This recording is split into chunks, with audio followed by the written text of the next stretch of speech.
Bien, volvemos nuevamente, vamos a continuar con la teoría general de los contratos. Vamos a ir recibiendo a los compañeros a la clase, otorgándoles un par de segundos para que puedan volverse a conectar y terminar de ver la parte más importante sobre la teoría general del contrato en el documental que estábamos viendo. Ya fíjense que los términos que hemos analizado como negocios jurídicos, acto jurídico, convenios, contratos, acuerdos, el documental lógicamente enuncia aquellos, porque la teoría general del contrato es universal, ¿ya? Tiene una base en el derecho romano y por tanto una irradiación total en la mayoría, si no en todas, en la mayoría de las legislaciones en el mundo. De ahí que los principios fundamentales, los principios sociológicos, filosóficos, que pueda establecer la teoría general del contrato van a ser casi siempre las mismas, ¿ok? Entonces, vamos a continuar con esto para poder entender lo que la teoría general del contrato nos muestra como escenario académico. Escuchen, por favor. Otra ilustración, digamos, que abarcaba una iglesia antigua, ¿cómo se llama? Departamentos muy modernos atrás, autos, personas, etc. Pero creo que hoy, después de, hice la semana pasada un curso de justicia digital, y me di cuenta que estamos yendo hacia un momento en donde los escenarios del contrato, como los escenarios de la vida que estamos viviendo y que ha acelerado esta pandemia, nos van a llevar a escenarios impensados y que la interpretación nuestra de las normas que hagamos nos tienen que llevar también a la interpretación de todos estos contratos tecnológicos y, ¿por qué no?, tal vez contratos que los hagan cosas que parezcan personas. Me estoy refiriendo, por ejemplo, a robots. Es decir, tal vez nosotros veamos, tal vez no nosotros, yo tal vez no lo vea, pero sí lo vean ustedes, a todos estos contratos celebrados por estas cosas que sean los robots, pero que van a parecer personas. En este curso tan interesante que hice, plantearon que la tecnología aparece, es un nuevo paradigma, y un nuevo paradigma que nos va a llevar y que nos está llevando a interpretar diferente la realidad y los hechos sociales. Y en el derecho eso tiene una modificación muy importante. ¿Por qué? Porque digamos, nos aparecen esto que les decía al principio, ciertos conceptos y binomios que en el derecho los teníamos muy claros y que hoy cada vez más están difusos. Como por ejemplo, personas y cosas. Nosotros hasta aquí, y les venimos repitiendo, esto es para que les reflexionen, que nosotros cuando hablamos de si algo es persona, no es cosa. Y si es cosa, no es persona. Y la regulación es completamente diferente. Bueno, la tecnología va a determinar la aparición de cosas que parecen personas, pero que son cosas. Y cosas que nos van a reemplazar en bastantes cosas a nosotros, porque aparece la inteligencia artificial. Entonces tenemos que estar abiertos, con la mente abierta, para poder interpretar qué escenario se nos va a presentar en estas nuevas relaciones jurídicas a través de los cuales se celebren contratos. La criopreservación de estos óvulos fecundados. Por eso es que es libremente revocable. Bueno, toda la teoría de los actos jurídicos la debemos tener presente en materia de regulación contractual. Todo lo que hemos visto en materia de manifestación de la voluntad, todo lo que hemos visto en materia de los vicios. Acuérdense que tenemos una regulación más moderna de los vicios, que habla del error esencial, que debe ser reconocible por la otra parte. Acuérdense que no es error de derecho, sino de hecho, esencial al contrato celebrado. Todo lo que hemos visto sobre el objeto y sobre los hechos y los actos jurídicos, que no debe ser un objeto imposible, ilícito, contrario a la moral, a las buenas costumbres, al orden público. Fíjense esto que dice, lesivo de derechos ajenos o de la dignidad humana. O sea, todo esto tiene que tener en cuenta a la hora de analizar un contrato también. Todo lo que hemos visto referido a la causa, ¿se acuerdan? La causa fin, la causa fuente, aquí es donde más en el contrato tiene aplicación la causa fin, en el sentido de los motivos que las partes se propusieron, los motivos, los móviles que las partes se propusieron para celebrar el contrato. Es decir, si estos han sido exteriorizados y la otra parte los ha conocido, pueden dar lugar a la resolución del contrato si desaparecen. Por eso es muy importante que tengan en cuenta la causa fuente y la causa fin, como los motivos, los móviles que han tenido las partes. Pero para que sean un elemento esencial del contrato, tienen que haber sido exteriorizados, como es en los actos jurídicos. Todo lo referido a la forma y prueba que hemos visto en los actos jurídicos, todo lo referido a los instrumentos particulares, a los instrumentos privados, tienen que volver a ver y manejarlo. Los instrumentos por medios electrónicos, la firma digital, la impresión digital también, para cuando se trata de personas analfabetas. ¿Cómo tenemos la aplicación de esto en los contratos? Tenemos el principio de la libertad de formas en el contrato. O sea, los contratos siempre, ustedes acuérdense, que siempre, eso expliqué a algunos de los grupos que he corregido, que siempre para que exista un acto jurídico tiene que haber manifestación de voluntad. Es decir, tiene que haber las dos cosas, las condiciones internas de la voluntad y las condiciones externas. Las condiciones externas es la manera en la que manifestamos la voluntad. Bueno, en el contrato, el principio es la libertad de formas. Nosotros podemos celebrar de la manera que más nos parezca que sea adecuada para el negocio o para el contrato que nosotros queremos celebrar. Por eso es que... Bien, hasta ahí. Habla de la voluntad interna, externa, es tema teórico, teoría general de los contratos. Quiero hacerles una pregunta a la clase. Si el contrato, que vamos a ver enseguida ya las presentaciones, es un acuerdo de voluntades, como hemos visto, que tienen como fin crear, modificar o extinguir una relación jurídica, una obligación patrimonial, ¿consideran ustedes que el matrimonio es un contrato o no es un contrato?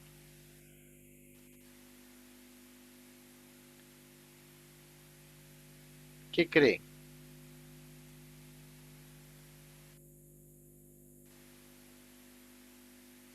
Se podría considerar de que sí, doctor. ¿Qué es un contrato? Sí. ¿Dónde nacería ese contrato?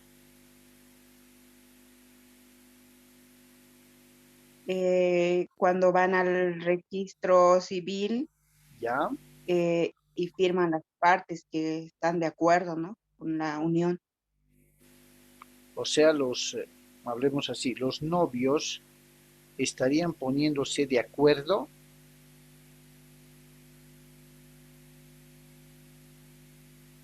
para contraer matrimonio, Se digamos, podría.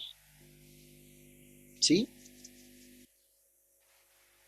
Como conversan, se ponen de acuerdo, averiguan los requisitos y van al registro civil a dejar los requisitos, la documentación necesaria.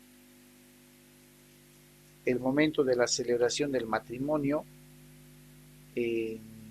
ambos, ¿qué es lo que hacen ambos?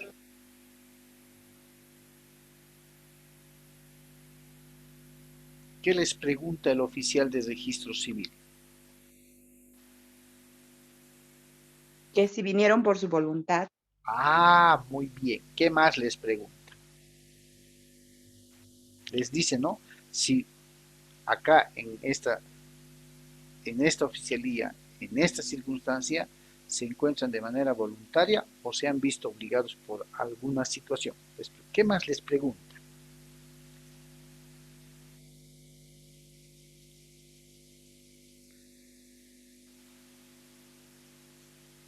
Estoy seguro que todos alguna vez han visto o han asistido a una celebración matrimonial en lo civil o en lo religioso, ¿o no? Hay algo esencial que les pregunta para ratificar su presencia voluntaria en ese acto. ¿Qué es?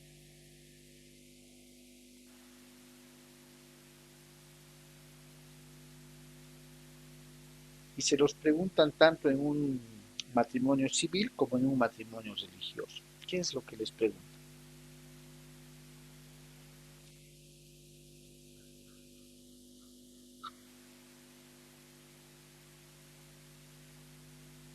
¿Nadie se acuerda?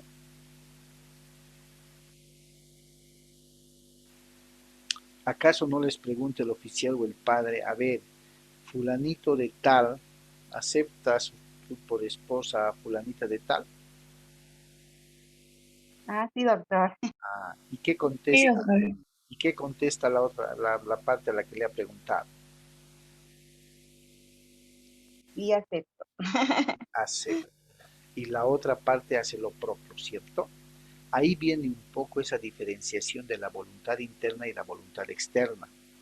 La voluntad interna es la decisión voluntaria, personal, subjetiva de cada persona de aceptar o de hacer algo.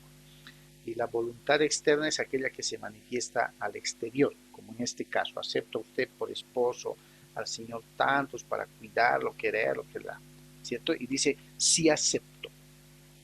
Es la exteriorización de la voluntad, pero sobre todo es la manifestación de aceptación del consentimiento expreso de estar realizando ese acto jurídico, porque es un acto jurídico, ¿cierto?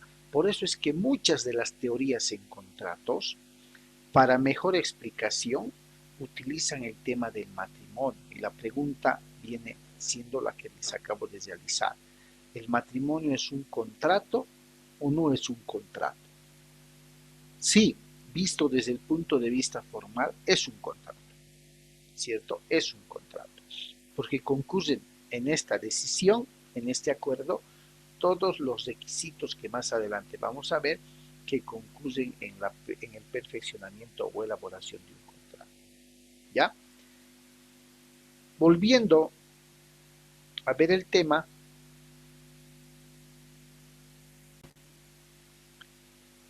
pues vamos a ver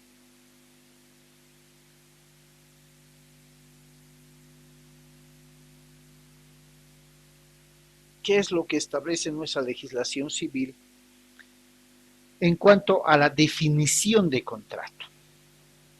¿Cómo define o qué noción nos da el Código Civil con respecto a la definición del contrato?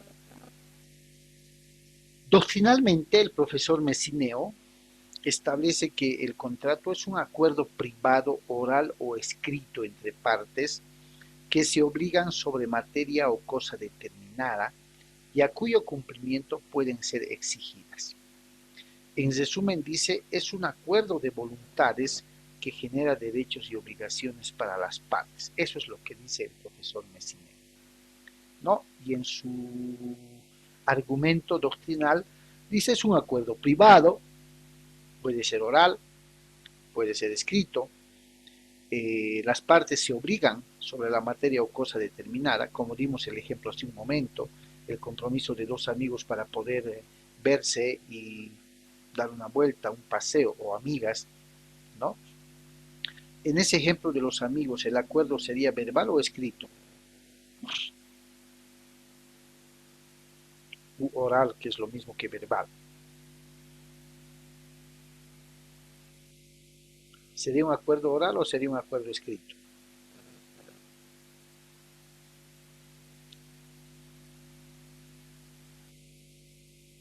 en el ejemplo que en la primera sesión pudimos plasmar, creo que lo utilizamos a Diego y a Pedro.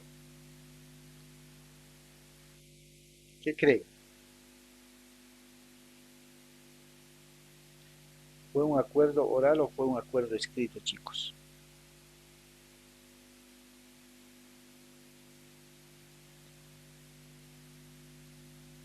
¿Qué dicen? ¿A qué tipo de acuerdo llegaron Diego y Pedro?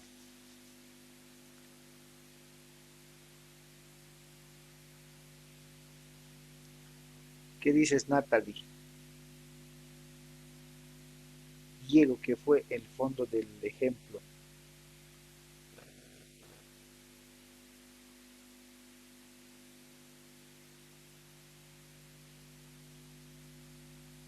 ¿Ninguno? La conversación que tuvieron fue un acuerdo verbal, ¿cierto? Oral. No suscribieron nada para poder concertar una reunión ahí y dar unas vueltas. Messineo conceptualiza entonces al contrato como aquel acuerdo de voluntades, pero ese acuerdo de voluntades que va a generar derechos, pero también va a generar obligaciones para las partes. ¿Dónde ha nacido la idea de formalizar este acuerdo de voluntades que genere derechos y obligaciones? Ha nacido en el momento de haber constituido una obligación. Y por eso les he reiterado una y más veces que la obligación o las obligaciones son fuente de los contratos y no al revés. Los contratos no son fuente de las obligaciones. Las obligaciones son fuente de los contratos. ¿Ya? Bien. Entonces, ¿qué dice el artículo 450 de nuestro Código Civil? Conforme ustedes pueden ver en la presentación. El Código Civil, si bien no manifiesta una definición como tal, pues expresa una noción, nos enseña que hay contrato cuando dos o más personas se ponen de acuerdo para crear o constituir, modificar o extinguir entre sí una relación jurídica. Eso es lo que establece nuestro Código Civil en el artículo 450.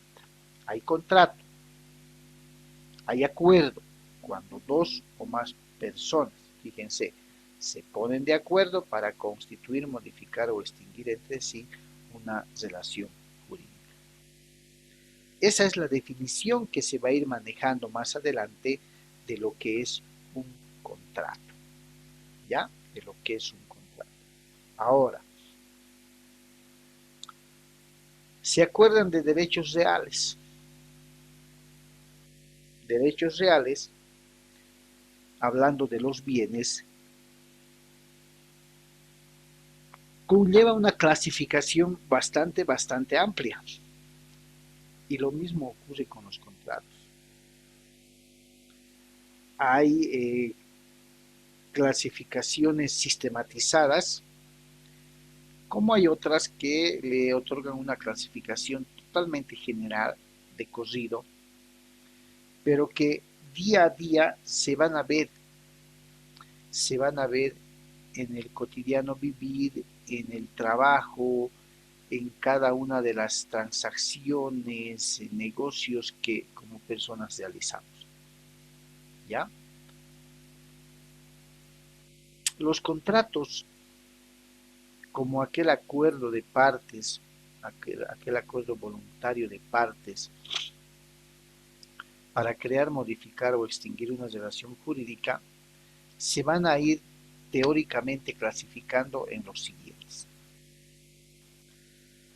Una primera clasificación tiene que ver con los contratos unilaterales, bilaterales y multilaterales. Los contratos unilaterales, uni significa uno, lateral significa lado o parte. La pregunta es a la clase si ustedes creen que puede existir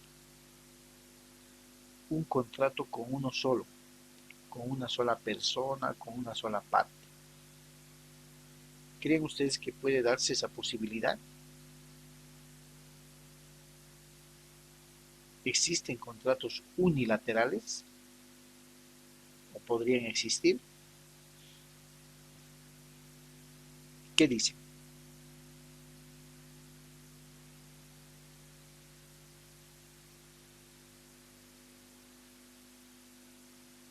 ¿O en la actualidad ya no existen?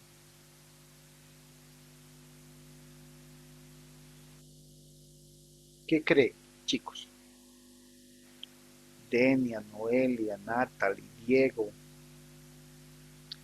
¿Podrán existir contratos unilaterales?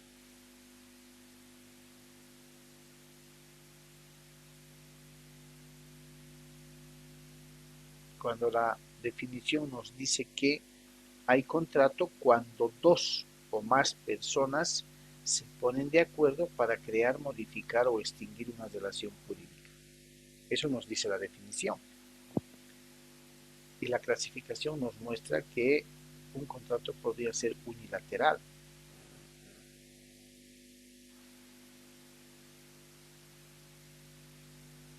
¿Qué dice? Sí, doctor.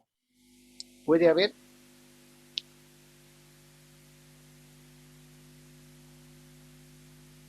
¿Sí?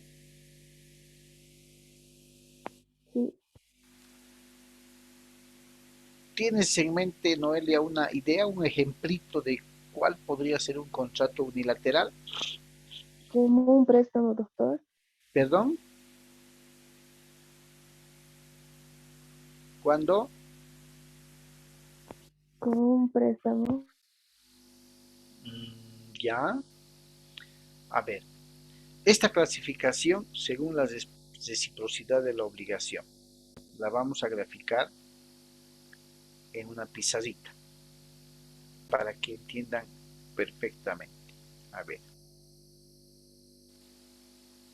Bien. A ver.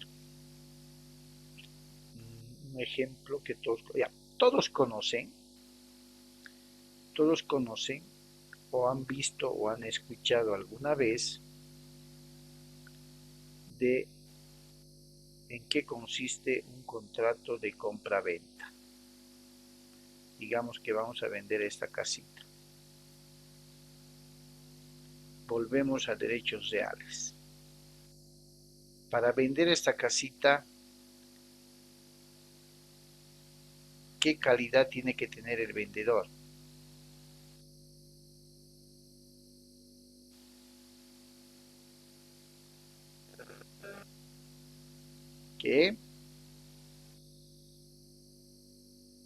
¿Qué calidad tiene que tener el vendedor, chicos, para vender esta casita? Le va a vender a esta señora. ¿Qué tiene que tener el vendedor? ¿Sí? Vamos a vender esta casita a favor de la compradora.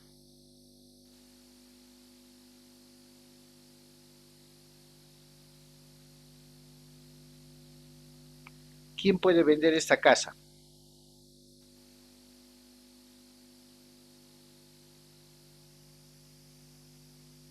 ¿Qué se llama el vendedor? O sea, ¿qué calidad tiene que tener? De acreedor, doctor. Acreedor. Si yo quiero vender mi celular, ¿por qué lo tendría que vender? ¿Qué calidad tengo? Yo podría vender el De celular. vendedor. Yo podría vender el celular de Denia, ¿o no? De dueño, doctor, de Ah, poseedor. Propietario. de Eso, propietario. eso. Si se acuerdan de Derecho Civil 2, el tema de la propiedad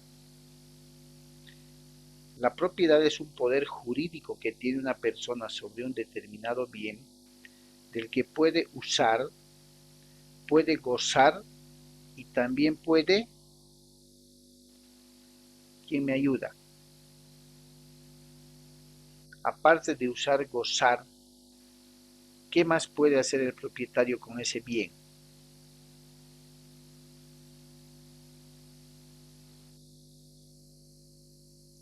y les decía hace un momento, ¿yo podría vender el celular que le pertenece a Denia o no puedo?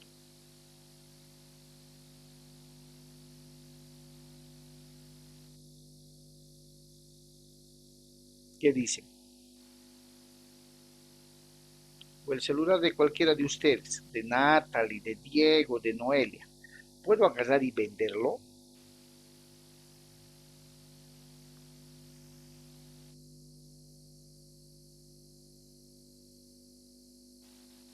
¿O únicamente puedo vender el celular que es mío?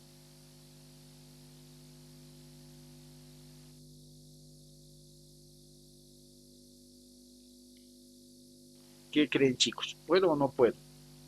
¿Cuál de los celulares puedo vender? Yo, personalmente.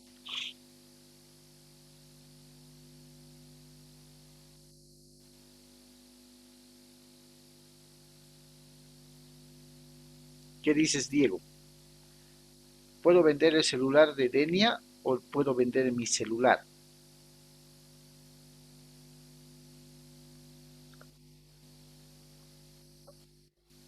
No sé cómo responder, doctor. ¿Qué? Yo digo que puede vender el suyo o también el de ella, pero las condiciones no serían legales. O sea que podría vender el celular de Denia. Agarro su celular y lo vendo. Agarro el tuyo y lo vendo.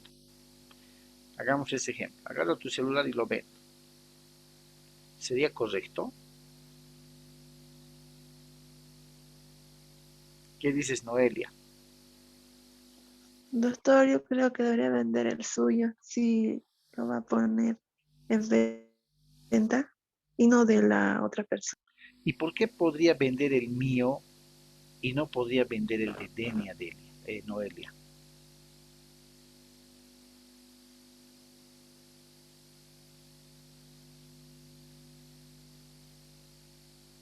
¿Saben por qué? Porque sobre el mío, y el término mío lo está diciendo todo, porque sobre el mío, porque sobre mi celular, yo tengo el poder de disposición porque soy el dueño, soy el propietario, ¿cierto? Por tanto, yo podría vender mi celular sin ningún problema. Pero un celular que no es mío, salvo exista una autorización expresa mediante un poder o algo, pero no es el ejemplo, pero un celular que no es el mío, que no me pertenece, no puedo vender. ¿Por qué? Porque no soy propietario. Porque la propiedad me da el derecho de usar y gozar, pero también me da el poder de disponer de ese bien. ¿Por qué? Porque es mío. ¿Se dan cuenta? Derecho Civil 2. O sea, el anterior semestre llevaron esto. En cambio, la posesión de un bien o sobre un bien solo me da la potestad de usar y gozar. ¿Por qué? Porque no es mío, no tengo el derecho de disposición porque no soy propietario. Entonces, si yo quiero vender esta casita con el ejemplo que estamos trabajando, mi calidad va a ser propietario o vendedor. Para ser vendedor debo ser propietario o contar con un poder por lo menos, pero debo ser propietario, ¿no? La compradora o comprador se ha interesado en la casita,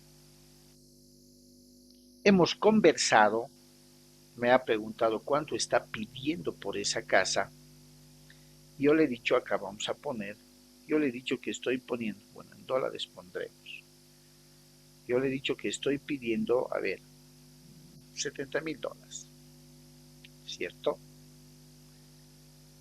Hemos llegado a un acuerdo, estamos constituyendo una obligación de dar. Perfecto, estoy de acuerdo con el precio, dice la compradora, ¿no? Y este ejemplo lo estamos haciendo para explicar de qué manera surge el contrato unilateral, como nos muestra la clasificación. Hemos llegado a un acuerdo entre propuesta contra propuesta. Perfecto, me va a pagar los 70,000 la compradora. ¿Cuál es la obligación que tengo yo como propietario vendedor? ¿Qué debo hacer con la casa?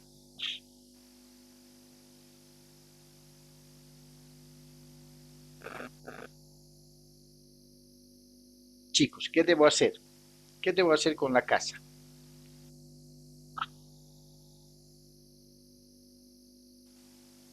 Tengo un acuerdo con la compradora, ha aceptado el monto, perfecto. ¿Cuál es mi obligación como propietario vendedor? ¿Qué debo hacer?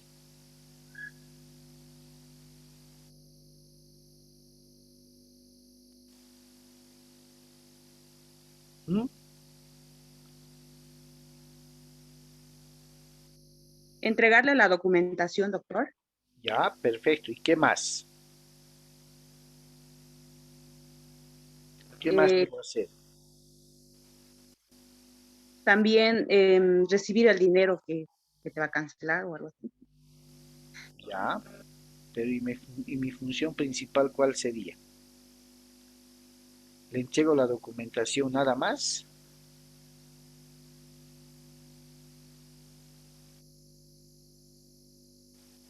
¿No me estoy olvidando de algo más?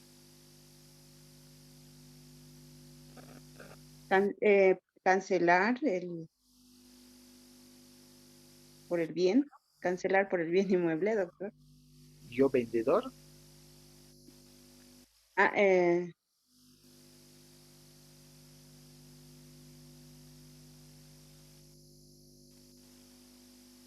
Yo soy el vendedor, soy el propietario de la casa. entregarle el inmueble. Ah, fuera de todas las obligaciones, mi obligación es esta, en la flecha de arriba, entregarle la casa. Y lógicamente le voy a entregar los papeles, las llaves. ¿Sí o no? A esto se llama, chicos, por eso para la explicación del ejemplo, a esto se llama prestación. ¿Ya? ¿Y cuál es la obligación que tiene la compradora? Le he entregado la casa. ¿Qué tiene que hacer ella?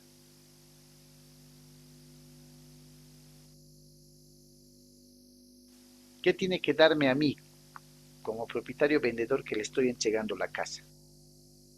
Pagarme, doctor. Ah, pagarme, entregarme el dinero. Dinero.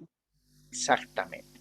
Entonces, en este contrato, en este margen de obligaciones recíprocas, el propietario vendedor tiene la obligación de cumplir con una prestación que es la entrega de la casa, ¿cierto? La entrega de la casa.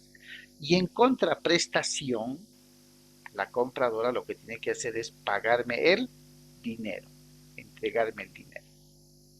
Por tanto, hay una prestación, hay algo que hace el vendedor y hay algo que tiene que hacer la compradora. ¿Sí o no? ¿Es así o no es así en un contrato de compra-venta? Y vamos a Sí, poner, doctor. este es un contrato de compra-venta, como ejemplo, un contrato de compra-venta. ¿Sí? Entonces, hay una prestación que consiste en que el vendedor propietario le entrega el bien y el comprador en contraprestación paga por ese bien. Perfecto. Hace un momento veíamos el contrato unilateral. Dice que hay contrato unilateral porque en un contrato no hay prestación y contraprestación, solamente una de las partes hace algo por la otra. Ustedes saben o conocen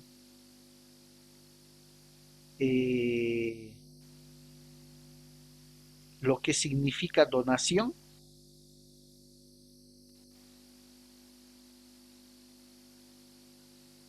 ¿Han escuchado?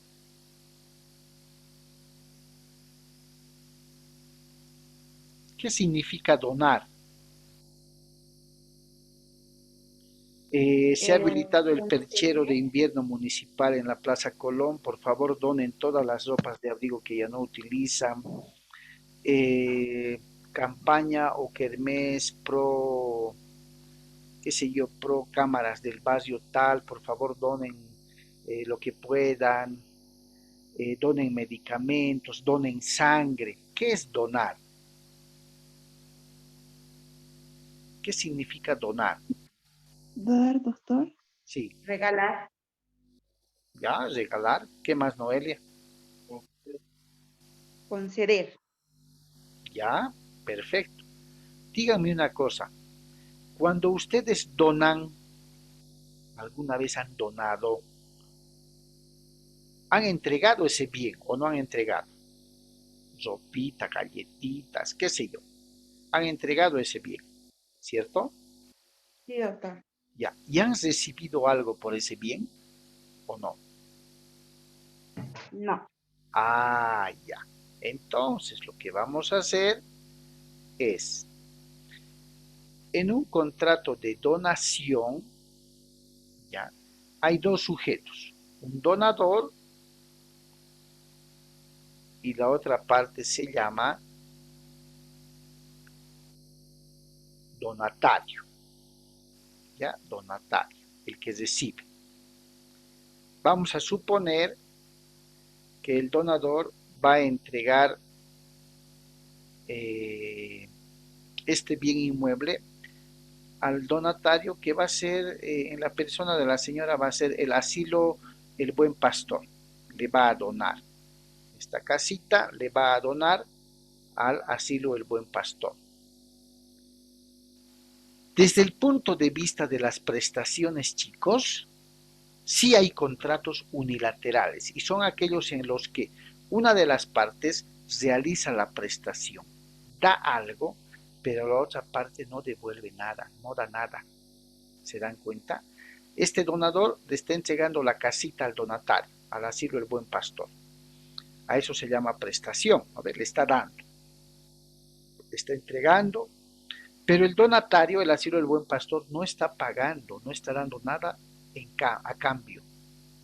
¿Se dan cuenta? A esta clase de contratos se denominan que son contratos unilaterales, porque el donador, como decía uno de ustedes, le está regalando la casita al donatario, que es el asilo El Buen Pastor, está cumpliendo con una prestación, le está entregando la casita, pero el donatario no le está dando a cambio nada, ni le está pagando ni nada. Hay contrato. ¿Por qué? Porque hay dos partes, donador-donatario. ¿Se dan cuenta? Y cumple con el requisito. Hay contrato cuando dos o más partes se ponen de acuerdo.